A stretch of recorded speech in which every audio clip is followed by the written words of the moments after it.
গাজায় গণহত্যায় ইসরায়েলকে সহায়তা করছে মাইক্রোসফট, গুগল, অ্যামাজন সহ ৪৮টি বড় প্রতিষ্ঠান। জাতিসংঘের প্রতিবেদনে চাঞ্চল্যকর তথ্য। ইউক্রেনের যুদ্ধে রাশিয়ার জন্য আরও ২৫ থেকে ৩০ হাজার সেনা পাঠানোর সিদ্ধান্ত উত্তর কোরিয়ার। সামরিক সরঞ্জাম বন্ধ ঘোষণা পেন্টাগনের।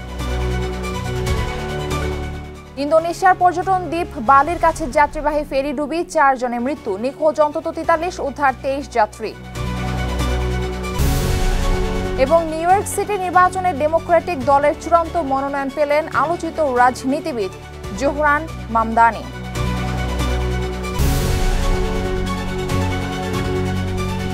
বিশ্বজুড়ে ঘটে যাওয়া দিনের গুরুত্বপূর্ণ ঘটনাগুলি নিয়ে আরটিভি নিয়মিত আয়োজন সারাদিনের বিশ্বে আপনাদের সঙ্গে থাকছি আমি মারফি রহমান। ফিলিস্তিনি জনগণকে বাস্তুচ্যুত করা ও গাজায় চলমান গণহত্যায় ইসরায়েলকে সহায়তা করছে মাইক্রোসফট, গুগল, অ্যামাজনের মতো ৪৮টি স্বনামধন্য প্রতিষ্ঠান। অধিকৃত ফিলিস্তিন অঞ্চলে নিযুক্ত জাতিসংঘের বিশেষ দূত ফ্রান্সেস্কা আলবানিজের এক প্রতিবেদনে উঠে এসেছে এমন চাঞ্চল্যকর তথ্য। প্রতিবেদনে আলো বলা হয়, গাজায় চলমান গণহত্যা বড় অস্ত্র প্রস্তুতকারক ও প্রযুক্তি প্রতিষ্ঠানগুলোর জন্য লাভজনক হয়ে উঠেছে। সামদানি প্রত্যয়ের রিপোর্ট।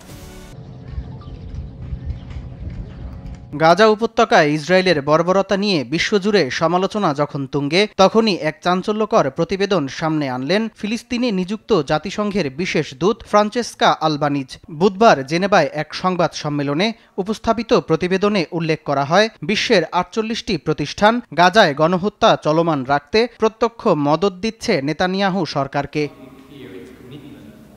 প্রতিবেদনে যুক্তরাষ্ট্রভিত্তিক প্রযুক্তি প্রতিষ্ঠান মাইক্রোসফট, গুগল, অ্যামাজন, কোরিয়ার প্রতিষ্ঠান এইচবি হুন্দাই, সুইডেনের ভলভো গ্রুপ সহ উঠে আসে বেশ কিছু অস্ত্র বিক্রয়কারী প্রতিষ্ঠানের নাম। প্রতিবেদনে বলা হয়, এসব প্রতিষ্ঠানগুলো এখন গণহত্যার আর্থিক কাঠামোর অংশে পরিণত হয়েছে। গণহত্যা চলমান থাকায় মোটা অঙ্কের লাভ হচ্ছে প্রতিষ্ঠানগুলোর। আলবানিজ জানায়, প্রযুক্তি প্রতিষ্ঠানগুলো ছলচাতুরির মাধ্যমে ফিলিস্তিনিদের বায়োমেট্রিক তথ্য সংগ্রহ, সংরক্ষণ এবং সরকারি ব্যবহারে সহায়তা করে ইসরায়েলের আগ্রাসন শক্তিশালী করছে। মাইক্রোসফট, অ্যালফাবেট ও অ্যামাজন ইসরায়েলকে তাদের ক্লাউড ও কৃত্রিম বুদ্ধিমত্তা ভিত্তিক প্রযুক্তিগুলোর প্রায় পূর্ণাঙ্গ সরকারি ব্যবহারের সুযোগ দিয়েছে। প্রযুক্তি প্রতিষ্ঠানগুলো ছাড়াও ভারী ও হালকা শিল্পভিত্তিক প্রতিষ্ঠানগুলোর সম্পৃক্ততাও উঠে এসেছে প্রতিবেদনে। ক্যাটারপিলার, রাডা ইলেকট্রনিক ইন্ডাস্ট্রিজ, দক্ষিণ কোরিয়ার এইচডি হুন্দাই, সুইডেনের ভলভো গ্রুপের মতো প্রতিষ্ঠান বাড়িঘর ভাঙচুর ও পশ্চিম তীরে অবৈধ বসতি নির্মাণে ব্যবহৃত ভারী যন্ত্রপাতি সরবরাহ করছে। যুক্তরাষ্ট্রের ড্রামন্ড কোম্পানি ও সুইজারল্যান্ডের গ্লেনকোর নামের ২ প্রতিষ্ঠান কলম্বিয়া থেকে কয়লা সরবরাহ করে সহায়তা করছে ইসরায়েলের বিদ্যুৎ উৎপাদনে, যা সরাসরি কাজে লাগছে দেশটির অস্ত্র নির্মাণকারী কারখানাগুলোতে। যুদ্ধ চলমান থাকায় বিমান ও অস্ত্র নির্মাণকারী প্রতিষ্ঠানগুলো ফুলে ফেঁপে উঠেছে কয়েক গুণ। যুক্তরাষ্ট্রের লকহিড মার্টিন সহ কয়েকটি অস্ত্র বিক্রয়কারী প্রতিষ্ঠান গেল ২ বছরের মধ্যে কয়েক হাজার কোটি ডলারের লেনদেন করেছে তেল আবিবের সঙ্গে। প্রতিবেদনে আরও বলা হয়, ২০২৩ সালের ৭ অক্টোবর থেকে গাজায় ইসরায়েলের নির্বিচার হামলা শুরুর পর থেকে বিভিন্ন অস্ত্র, প্রযুক্তি ও অবকাঠামো প্রতিষ্ঠানের শেয়ার মূল্য বেড়েছে। তেল আবিব স্টক এক্সচেঞ্জেই যার বৃদ্ধি প্রায় ১৭৯%। আলবানিজের প্রতিবেদনে বলা হয়, এইসব প্রতিষ্ঠানগুলোর বিনিয়োগ ও প্রত্যক্ষ সমর্থন ইসরায়েলের দখলদারিত্বকে সমর্থন যোগাচ্ছে ও বিশ্বে ইহুদিদের দুর্বল দেখানোর প্রোপাগান্ডা আরও বৃদ্ধি করছে। গাজায় গণহত্যায় সমর্থন ও মদত জুগিয়ে প্রতিষ্ঠানগুলো আন্তর্জাতিক আইন লঙ্ঘন করছে বলেও দাবি আলবানিজের। সামদানি প্রত্যয়, আরটিভি। যুক্তরাষ্ট্রের প্রেসিডেন্ট ডোনাল্ড ট্রাম্পের ২ মাসের যুদ্ধবিরতি প্রস্তাব নিয়ে আলোচনা চালিয়ে যাচ্ছে হামাস। তবে খণ্ডকালীন নয়, বরং যুদ্ধের স্থায়ী অবসান চায় সংগঠনটি। অন্যদিকে হামাস নির্মূলের পর যুদ্ধ শেষ করার ঘোষণা ইসরায়েলের। তবে চুক্তির মেয়াদের মধ্যেই স্থায়ী সমাধানের আশা দিয়েছেন মার্কিন প্রেসিডেন্ট ডোনাল্ড ট্রাম্প। বিস্তারিত বিনিয়ামিনের রিপোর্টে। গাজায় হামলা চলছে, প্রতিদিনই চলছে হত্যাযজ্ঞ। এ অবস্থায় চলমান সংঘর্ষের অবসানে আবারও যুদ্ধবিরতির প্রস্তাব নিয়ে আলোচনায় ফিরেছে হামাস। তারা জানায়, মতপার্থক্য দূর করে আলোচনায় ফেরার বিষয়ে কাজ চলছে মধ্যস্থতাকারীদের সঙ্গে। তবে হামাসের দাবি এমন একটি চুক্তির যা কেবল সাময়িক যুদ্ধবিরতি নয়, বরং পুরোপুরি যুদ্ধের অবসান ঘটাবে। সেই সঙ্গে ফিলিস্তিনের ভূমি থেকে ইসরায়েলি বাহিনীর অপসারণেরও দাবি জানায় সংগঠনটি। হামাস ও ইসরায়েলের কঠোর অবস্থানের মুখে ট্রাম্পের যুদ্ধবিরতি প্রস্তাব আদৌ কার্যকর হবে কিনা এ নিয়ে প্রশ্ন উঠেছে। যুক্তরাষ্ট্রের প্রেসিডেন্ট ডোনাল্ড ট্রাম্প জানিয়েছেন ৬০ দিনের যুদ্ধবিরতির প্রস্তাবে সম্মত হয়েছে ইসরায়েল। যুদ্ধ পরিস্থিতি যাতে আরও খারাপ না হয় তাই হামাসকেও প্রস্তাবটি গ্রহণের আহ্বান জানান তিনি। চুক্তির ২ মাসে যুদ্ধের স্থায়ী সমাধানের জন্য আলোচনা হবে বলে জানিয়েছেন মার্কিন প্রেসিডেন্ট। তবে ইসরায়েলের পক্ষ থেকে বলা হয়েছে হামাস পুরোপুরি পরাজিত না হওয়া পর্যন্ত হামলা বন্ধ হবে না। দেশটির প্রধানমন্ত্রী বেনিয়ামিন নেতানিয়াহু হুঁশিয়ারি দিয়ে বলেন, যুদ্ধোত্তর গাজায় হামাসের কোনো অস্তিত্ব থাকবে না। আগামী সপ্তাহে প্রেসিডেন্ট ট্রাম্পের সঙ্গে বৈঠকের কথা রয়েছে তার। এদিকে যুদ্ধবিরতি আলোচনা অগ্রসর না হলে গাজায় আরও বড় ধরনের অভিযানের হুমকি দিয়েছে ইসরায়েলের সামরিক বাহিনী। দেশটির পররাষ্ট্রমন্ত্রী বলেন, গাজায় বন্দী ইসরায়েলিদের মুক্ত করতে সম্ভাব্য সব চেষ্টাই করবে তেল আবিব। যুদ্ধবিরতি আলোচনার মধ্যেও হামলা আরও বাড়িয়ে দিয়েছে ইসরায়েল। গেল ২৪ ঘন্টায় ইসরায়েলি বিমান হামলায় চিকিৎসক সহ অন্তত ১১১ ফিলিস্তিনি নিহত হয়েছে। এ হামলায় সপরিবার প্রাণ হারিয়েছে ইন্দোনেশিয়ান হাসপাতালের পরিচালক ডাক্তার মারওয়ান আল সুলতান। এছাড়া নির্ধারিত সহায়তা কেন্দ্রে ত্রাণ নিতে এসে ইসরায়েলি সেনাদের হাতে নিহত আরও ২৪ জন। গাজায় হত্যাকাণ্ডের মধ্যে পশ্চিম তীরেও অভিযান অব্যাহত রেখেছে আইডিএফ। গণগ্রেফতার, ধরপাকড়ের পাশাপাশি শত শত ঘরবাড়ি ধ্বংস করে দিচ্ছে তারা। এতে গৃহহীন হওয়ার পথে অঞ্চলটির প্রায় ৪০০ পরিবার। গাজা সংকট ঘিরে আন্তর্জাতিক আলোচনার গতি বাড়লেও ভয়াবহ পরিস্থিতি বিরাজ করছে বাস্তবে। যুদ্ধের এই দীর্ঘ ছায়া কাটিয়ে কবে ফিরবে শান্তি, এই প্রতীক্ষায় দিন গুনছে নির্যাতিত ফিলিস্তিনিরা। বিনিয়ামিন, RTV। রাশিয়া ইউক্রেনের চলমান যুদ্ধে রাশিয়ার হয়ে যুদ্ধ করতে নতুন করে আরও ২৫ থেকে ৩০ হাজার সেনা পাঠানোর সিদ্ধান্ত নিয়েছে উত্তর কোরিয়া। ইউক্রেনের গোয়েন্দা তথ্যের বরাতে মার্কিন গণমাধ্যম CNN এই তথ্য জানিয়েছে। প্রতিবেদনে বলা হয়, আগামী কয়েক মাসের মধ্যে এই বিশাল সংখ্যক সেনা রাশিয়ায় পৌঁছাবে। এর আগেও গেল নভেম্বরে উত্তর কোরিয়া প্রায় ১১,০০০ সেনা রাশিয়ায় পাঠিয়েছিল। ইউক্রেনের গোয়েন্দা সংস্থার প্রতিবেদনে বলা হয়, নতুন করে পাঠানো উত্তর কোরিয়ার সেনাদের দায়িত্ব হবে দখলকৃত ইউক্রেনীয় অঞ্চলগুলো রক্ষা করা ও বড় আক্রমণে রুশ বাহিনীকে সহায়তা করা। অঞ্চলটির যুদ্ধকে ঘিরে মিত্রতার মর্যাদা রক্ষা করছে পিয়ংইয়ং। উত্তর কোরিয়ার সুপ্রিম লিডার কিম জং উনের সঙ্গে রুশ প্রেসিডেন্ট পুতিনের কৌশলগত দায়িত্বশীল চুক্তির পর থেকেই ইউক্রেন যুদ্ধে সক্রিয়ভাবে অংশ নিচ্ছে উত্তর কোরিয়া। এদিকে যুক্তরাষ্ট্রের অস্ত্র মজুত কমে যাওয়ার উদ্বেগ থেকে ইউক্রেনের সামরিক সরঞ্জাম দেয়া বন্ধ ঘোষণা করেছে পেন্টাগন। বুধবার এক বিবৃতিতে মার্কিন প্রশাসন জানায়, সাবেক প্রেসিডেন্ট জো বাইডেন কিয়েভকে যেসব অস্ত্র দেওয়ার প্রতিশ্রুতি দিয়েছিলেন সেগুলোর চালান ধীর করা হয়েছে। এসব সামরিক উপকরণের মধ্যে রাশিয়ার ড্রোন ও ক্ষেপণাস্ত্র ভূপাতিত করার এয়ার ডিফেন্সও রয়েছে। যুক্তরাষ্ট্রের অস্ত্রের চালান স্থগিত রাখার সিদ্ধান্ত হতাশা প্রকাশ করেছে ইউক্রেন। এক বিবৃতিতে দেশটির পররাষ্ট্র মন্ত্রণালয় জানায়, কিয়েভের প্রতিরক্ষা সক্ষমতা সহায়তা দেরি হলে তা রাশিয়াকে সন্ত্রাস চালাতে উৎসাহিত করবে। গেল কয়েক সপ্তাহ ধরে রাশিয়া ইউক্রেনের শহরগুলোতে আকাশ হামলার তীব্রতা বাড়িয়েছে। বেশ কয়েকবার রাতে একই সময়ে কয়েকশো ড্রোন ও ক্ষেপণাস্ত্র যোগে হামলা চালিয়েছে। এতে ব্যাপক ক্ষয়ক্ষতির পাশাপাশি বেসামরিক হতাহতের সংখ্যাও বেড়েছে।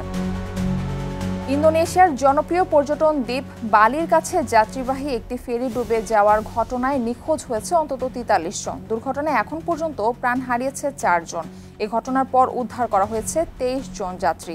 ফেরিটিতে মোট ৩৫ জন যাত্রী ছিল বলে জানিয়েছে দেশটির প্রশাসন। সামদানি প্রত্যয় রিপোর্ট। বুধবার রাতে ইন্দোনেশিয়ার পূর্ব জাভার কেটাপাং বন্দর থেকে বালির গিনিমানুক বন্দরের উদ্দেশ্যে যাত্রা করে ফেরি KMP তুনু প্রত্যমা জয়া। যাত্রা শুরুর আধা ঘন্টা পরেই ডুবে যায় ফেরিটি। ঘটে মর্মান্তিক দুর্ঘটনা। দেশটির অনুসন্ধান ও উদ্ধার সংস্থা জানায়, ফেরিটিতে ৫৩ জন যাত্রী, ১২ জন ক্রু ও ২২টি যানবাহন ছিল। নিখোঁজদের তথ্য অনুসন্ধান চলছে, তবে তীব্র স্রোত ও বাতাসের কারণে ব্যাহত হচ্ছে উদ্ধার কাজ। জীবিতদের অনেককেই ঢেউয়ের সঙ্গে দীর্ঘ সময় লড়াই করার পর অচেতন অবস্থায় পাওয়া গেছে। নিখোঁজদের সন্ধানে রাতভর উদ্ধার অভিযান চালানো hলেও সমুদ্রের ঢেউয়ের উচ্চতা উদ্ধার কাজকে কঠিন করে তুলছে বলে জানিয়েছে দেশটির পুলিশ। Dievakuasi dari kedalaman 600 meter menuju ke LKP. Indonesia 17,000-এর বেশি দ্বীপ নিয়ে গঠিত একটি বিশাল দ্বীপ রাষ্ট্র। এখানকার ভৌগোলিক বৈশিষ্ট্যের কারণে ফেরি চলাচলই এক অঞ্চল থেকে আরেক অঞ্চলে যাতায়াতের অন্যতম প্রধান মাধ্যম। তবে দুর্বল নিরাপত্তা ব্যবস্থার কারণে গেল কয়েক বছর ধরে প্রায়ই দেশটিতে ঘটছে নৌ দুর্ঘটনা। সামদানি প্রত্যয়, RTV। যুক্তরাষ্ট্রের নিউ ইয়র্ক সিটি নির্বাচনে ডেমোক্রেটিক দলের চূড়ান্ত মনোনয়ন পেয়েছেন আলোচিত রাজনীতিবিদ জোহরান মামদানি। মঙ্গলবার দেশটির নির্বাচন বোর্ড আনুষ্ঠানিকভাবে তাকে দলটির মেয়র প্রার্থী ঘোষণা করেছে। দলের সদস্যের ভোটে তৃতীয় ধাপে 56% ভোট পেয়ে প্রার্থিতা নিশ্চিত করলেন তিনি। এর মধ্য দিয়ে নভেম্বরে অনুষ্ঠিত হতে যাওয়া সিটি নির্বাচনে বর্তমান মেয়র এরিক এডামসনের সঙ্গে লড়বেন তিনি। ভারতীয় বংশোদ্ভূত 33 বছর বয়সী মামদানি একজন মুসলমান। গাজা ইস্যুতে মার্কিন নীতির বিরোধিতা করা সহ অভিবাসী ইস্যুতে সরাসরি মার্কিন প্রেসিডেন্ট ডোনাল্ড ট্রাম্পের বিরোধিতা করার মধ্য দিয়ে বিশ্বজুড়ে বেশ সাড়া ফেলেছেন তিনি। Where hard work is repaid with a stable life. বিশ্বজুড়ে বড় আকারের কর্মী ছাঁটাইয়ের অংশ হিসেবে মোট কর্মীর 4% হ্রাসের সিদ্ধান্ত নিয়েছে প্রযুক্তি প্রতিষ্ঠান মাইক্রোসফট। এই সিদ্ধান্তের ফলে চাকরি হারাতে যাচ্ছে প্রতিষ্ঠানটির 9,000 কর্মী। প্রতিষ্ঠানটি জানায়, কৃত্রিম বুদ্ধিমত্তা প্রযুক্তিকে কার্যকরভাবে কাজে লাগানো ও সংগঠনকে আরও খরচ সাশ্রয়ী করার লক্ষ্যে এই পদক্ষেপ গ্রহণ করা হয়েছে। কোম্পানিটির 2024 সালের হিসাব অনুযায়ী বৈশ্বিক কর্মীর সংখ্যা ছিল প্রায় 2.5 লাখ। এর আগেও চলতি বছরের মে মাসে প্রায় 6,000 কর্মীকে ছাঁটাই করে মাইক্রোসফট। চ্যাটজিপিটি এবং অন্যান্য জেনারেটিভ AI প্রযুক্তি আবির্ভাবের পর থেকেই মাইক্রোসফট দ্রুততার সঙ্গে AI খাতে বিনিয়োগ বাড়িয়েছে। তবে প্রতিষ্ঠানটির পক্ষ থেকে ছাঁটাইকৃত কর্মীদের জন্য সেভারেন্স প্যাকেজ, স্বাস্থ্য বীমা সুবিধা ও নতুন কর্মসংস্থানের জন্য পরামর্শ প্রদান সহ প্রয়োজনীয় সহায়তা নিশ্চিত করা হবে। এবার সময়ের আগেই শুরু হয়েছে ভয়াবহ তাপপ্রবাহ। এই অবস্থায় তুরস্ক ও ফ্রান্সে ছড়িয়ে পড়েছে দাবানল। অপরদিকে তীব্র গরমের কারণে ফ্রান্স, স্পেন, ইতালি, পর্তুগাল ও জার্মানিতে উচ্চ সতর্কতা জারি করেছে কর্তৃপক্ষ। ভয়াবহের বিষয়ে সাধারণত সহনীয় আবহাওয়ার দেশ নেদারল্যান্ডসকেও সতর্কতা জারি করা হয়েছে। এক সপ্তাহেরও বেশি সময় ধরে চলা তাপপ্রবাহ চলতি সপ্তাহের মাঝামাঝি সময়ে সর্বোচ্চতে পৌঁছাবে বলে আশঙ্কা করা হচ্ছে। বিস্তারিত রাকিব হাসানের রিপোর্টে। জলবায়ু ও আবহাওয়া পরিবর্তনের কারণে সময়ের আগেই ভয়াবহ তাপপ্রবাহ শুরু হয়েছে ইউরোপের দেশগুলোতে। এদিকে আবহাওয়ার বিরূপ প্রভাবের কারণে তুরস্ক, ফ্রান্সে দাবানল ছড়িয়ে পড়েছে। তুরস্কের পশ্চিমাঞ্চলে দ্বিতীয় দিনের মতো চলছে দাবানল। ঝোড়ো হাওয়ায় আগুন দ্রুত ছড়িয়ে পড়েছে বলে জানায় দেশটির বন মন্ত্রণালয়। বিপর্যয় ব্যবস্থাপনা কর্তৃপক্ষ জানিয়েছে 5টি অঞ্চল থেকে অন্তত 50,000 মানুষকে সরিয়ে নেওয়া হয়েছে। বিজ্ঞানীরা বলছেন, জলবায়ু পরিবর্তনের প্রভাবেই এ ধরনের পরিস্থিতি বাড়ছে। গত কয়েক বছর ধরে ইউরোপে দাবানলের মাত্রা অনেকাংশ বেড়ে গিয়েছে। জুন মাসে এতটা তাপপ্রবাহ একেবারেই অস্বাভাবিক। পশ্চিম ইউরোপের বড় অংশ জুড়ে তাপমাত্রা স্বাভাবিকের তুলনায় 5 থেকে 10 ডিগ্রি সেলসিয়াস পর্যন্ত বেশি রেকর্ড হয়েছে। সাধারণত এ ধরনের আবহাওয়া জুলাই আগস্টে দেখা গেলেও এবার জুনে তা দেখা দিয়েছে বলে জানায় ইউরোপীয় ইউনিয়নের আবহাওয়া পর্যবেক্ষণ সংস্থা কোপারনিকাস ক্লাইমেট চেঞ্জ সার্ভিস।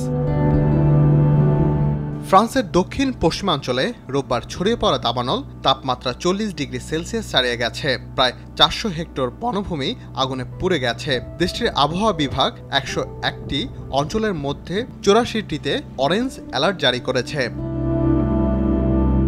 স্পেনের আবহাওয়া সংস্থা জানিয়েছে, চলতি বছরের জুনে দেশটির ইতিহাসে তাপমাত্রা রেকর্ড হয়েছে। সোমবার ফ্রান্স সীমান্তবর্তী এল গ্লানার্ডো এলাকায় তাপমাত্রা রেকর্ড করা হয় 43.7 ডিগ্রি সেলসিয়াস। ইতালির 16টি শহরে রেড অ্যালার্ট জারি করা হয়েছে। কোথাও কোথাও দিনের সবচেয়ে গরম সময়ে খোলা জায়গায় কাজ নিষিদ্ধের চিন্তা করা হচ্ছে। জার্মানির পশ্চিম ও দক্ষিণ পশ্চিমাঞ্চলের তাপমাত্রা 34 ডিগ্রি ছাড়িয়েছে। নাগরিকদের পানি ব্যবহারে সতর্কতা অবলম্বনের আহ্বান জানিয়েছে কর্তৃপক্ষ। বিশ্ব স্বাস্থ্য সংস্থার তথ্য মতে প্রতি বছর প্রায় 4,80,000 মানুষ তাপপ্রবাহজনিত কারণে মারা যান, যা বন্যা, ভূমিকম্প ও ঘূর্ণিঝড়জনিত মৃত্যুর যৌথ সংখ্যার চেয়েও বেশি। রাকিব হাসান, RTV। মৌসুমী বৃষ্টিপাত, আকস্মিক বন্যা ও ভূমিধসে বিপর্যস্ত হয়ে পড়েছে ভারতের হিমাচল প্রদেশ। চলমান বর্ষা মৌসুমে এ পর্যন্ত রাজ্যটিতে 51 জনের মৃত্যু হয়েছে। বন্যা পরিস্থিতিতে নিখোঁজ রয়েছে আরও 22 জন। এর মধ্যে মান্ডি জেলা সবচেয়ে বেশি ক্ষতিগ্রস্ত হয়েছে। হিমাচল প্রদেশের স্টেট ইমার্জেন্সি অপারেশন সেন্টার এই তথ্য জানিয়েছে। দুর্যোগের প্রভাবে রাজ্যের 12টি জেলায় প্রাণহানি, গবাদি পশু মৃত্যু এবং সরকারি বেসরকারি অবকাঠামোর ব্যাপক ক্ষতি হয়েছে। ধ্বংস হয়েছে প্রায় 2 শতাধিক ঘরবাড়ি। এমন পরিস্থিতিতে উদ্ধার কাজ ও জরুরি চিকিৎসা সেবা চালিয়ে যাচ্ছে রাজ্য সরকার। আর এরই সাথে শেষ করছি সারাদিনের বিশ্ব। RTVর সাথে সংযুক্ত থাকুন, মতামত জানান RTVর সামাজিক যোগাযোগ মাধ্যমগুলোতে।